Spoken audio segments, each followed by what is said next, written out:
Let's do this. This is the story of the night.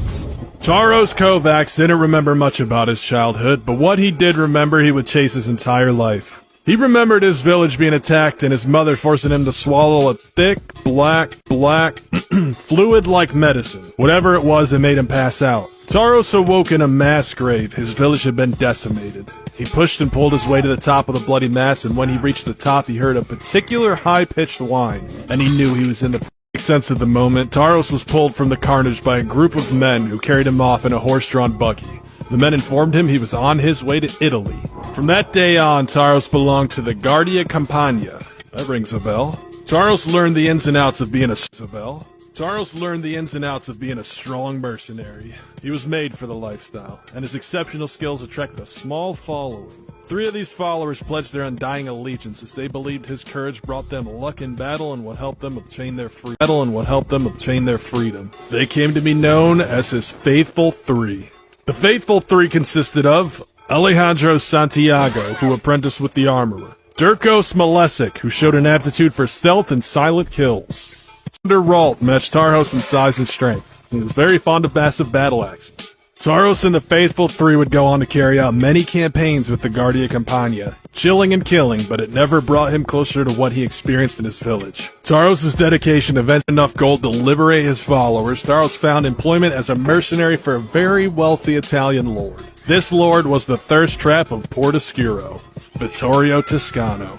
Now, if you remember his lore, Vittorio was on a mission to find the Lapis Paradisus,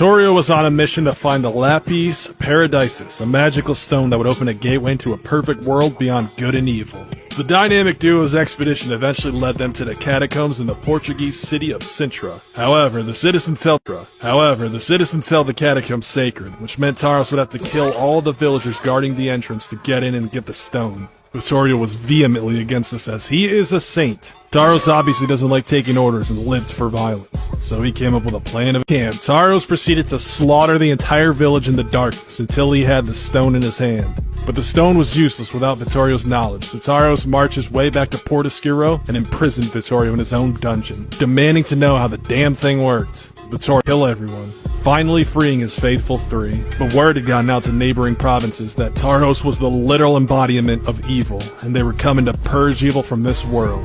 Taros didn't give a single fuck. He made his way back to Vittorio's dungeon to give him the death he thought. The sound of battle erupted above him. He rushed his way to the top to find that the good guys were here to fuck shit up, and all hell broke loose. The two armies went at it, blood flowing like a waterfall, bodies dropping by the second. Taros and the Faithful Three felled dozens of warriors, butchering, but Taros didn't notice a particular black fog had began rising from the fallen corpses, until he could barely see 2 inches in front of his face. The thick fog reminded him of the dark fluid his mother forced down his throat all those years ago. Suddenly the fog dissipated to revealing villages. He stared in awe. A familiar high-pitched whine sounded in his ears and his skin began to prickle. He realized right then and there, he didn't need Vittorio. He didn't need the stone.